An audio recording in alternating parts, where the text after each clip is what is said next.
Որս կարողանամ արագ պատահ։ Եվ որովհետև ենթադրում եմ, որ այն հարցը, որ տալիս եք, թեմաները մոտավորապես պարզ են ինչ են։ Աշխարհ քաղաքականությունից խոսեցիք, ամբողջ աշխարհը խառնված է իրար, պատերազմներ են գնում, դուք պատերազմ եք հայտարարում մեր հայրենակիցներին հայոց առաքելական եկեղեցու դեմ, երբ եք անցնելու վարչապետի լիազորություններին եւ մեկ փոքրիկ հարց էլ, արդյոք չեք վախենում, որ պայմանը խախտեցիք։ Ուրեմն նախ հետեւյալը ես հայ առաքելական եկեղեցուն եւ Մայրաթորին չեմ կարող եւ պատերազմ չեմ հայտարարել։ Պատերազմ հայտարարել են այն մարդիկ, ովքեր խախտում են հայ առաքելական եկեղեցու կանոնակարգը, խախտում են կուսակրոնության ուխտագիրը, խախտում են մեր ավանդույթները եւ իմ խնդիրը որպես հայ առաքելական եկեղեցու հավատավոր հոտի հավատարիմ ներկայացուցիչ եկեղեցին վերադարձնելն է հոգևոր արժեքներին եւ հոգևոր արմատներին։ Ինչ վերաբերում է աշխարհ քաղաքականությանը, այո, տարածաշրջանում իրադրությունը շատ բարդ է եւ եթե դուք նկատել եք, ես այդ իրադարձությունների մեկնարկից ի վեր ներքաղաքական հարցերով առանձնապես չի արտահայտվում, բայց դա չի նշանակում, որ մյուսները այդ պասիվությունը պետքա օգտագործեին լկտի հարձակումներ անելու համար։ Այդ լկտի հարձակումները համարժեք պատասխան կստանան։ Հույս ունեմ արդեն համոզվել եք։ Խնդրեմ։ Դուք վստահաբար պնդում եք արդեն մայիսի 31-ից սկսած, որ սրբազանները խախտել են այդ կուսակրոնության ուխտը։ Միշտ ասում եք հիմքեր կա, արդեն ԿՊԱ-ականներն էլ դա որպես բացարձակ ճշմարտություն են ներկայացնում, երեկ էլ վեհապարին շնորհավորում էին հայրերի օրվա առիթով։ Ուզում եմ հասկանալ, բացի ձեր ենթադրությունները, դուք որևէ այլ հիմք ունեք նման մեղադրանքներ հնչեցնելու հայ առաքելական Սուրբ եկեղեցու ծառաների նկատմամբ։ Ես կարծում եմ, որ ես ունեմ ապացույցներ, եթե ես խոսում եմ, ուրեմն ես ունեմ ապացույցներ, բայց ես առաջարկել էի,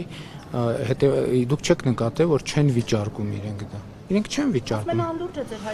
Իրենք չեն ասում, իրանք ընդհանրապես չեն վիճարկում իմ հայտարարությունները, չեն վիճարկում։ Այ երբ որ կվիճարկեն, ես առաջարկել էի,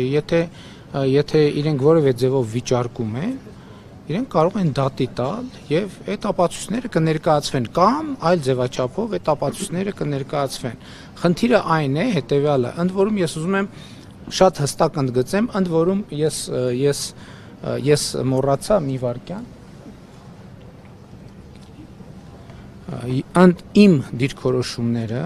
ամբողջությամբ հիմնված են հայ առաքելական եկեղեցու կանոնների վրա։ Հայ առաքելական եկեղեցու իրավական կանոնների վրա, որով հենց եկեղեցին ինքը Հայաստանի Հանրապետության արտադատության նախարարությունում գրանցել է որպես հայ առաքելական եկեղեցու կանոններ եւ կանոնագիր։ Ներողություն եմ խնդրում, այդ երկրորդ հարցն եք տալի։ Փաշինյան որոշ քաղաքական գործիչներ ասում են, որ հոգեվորականների դեմ այս պայքարը բերելու է բախումների քաղաքացիական պատերազմի, արդյոք դուք բացառում եք նման սցենարը եւ Գարեգին երկրորդին ինչպես եք հեռացնելու։ Հնարավոր է, որ իրավապահները նույն կերպ ասենք եկեղեցի մտնեն։ Գիտեք, ես անհեթեթ եմ համարում բախումների մասին խոսակցություն։ Անհեթեթ եմ համարում։ Գիտեք 2000 դեժոր ջան, ախր հիմա հետ գամ միկրոֆոններն են։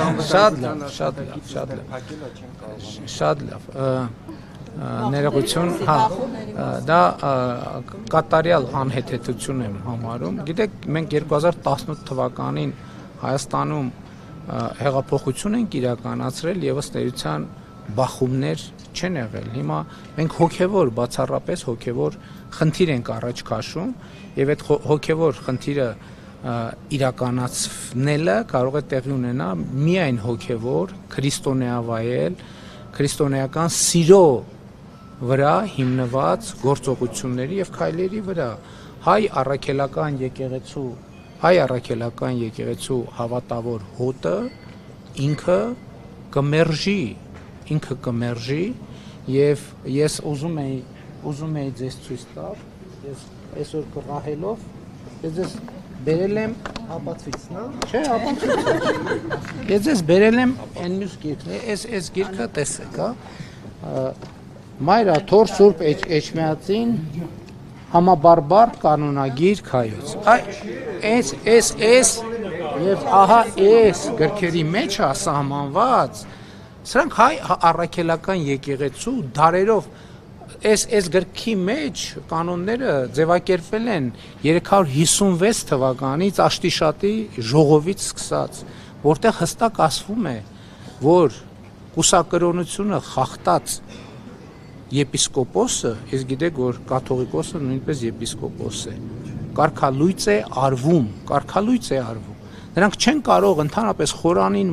մոտենալ, նրանք չեն կարող հաղորդակից լինել հայ առաքելական եկեղեցու սրբություններին, եւ դա ոչ թե ես եմ ասում, դա սահմանված է մեր նախնիների սուրբ ավանդով, պատգամով եւ կանոններով։ 300 այստեղ ահագին բառեր կան իմիջայլոց, ես կարդացել եմ, ահագին բառեր կան, ես հիմա չէ հումոր չեմ ասում,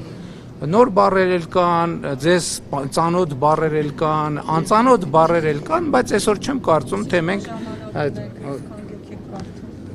գիտեք ինչ, ես առավոտյան շատ վաղ եմ արթնանում եւ ամեն օր գոնե 1.5 ժամ նվիրում եմ ընթերցանությանը։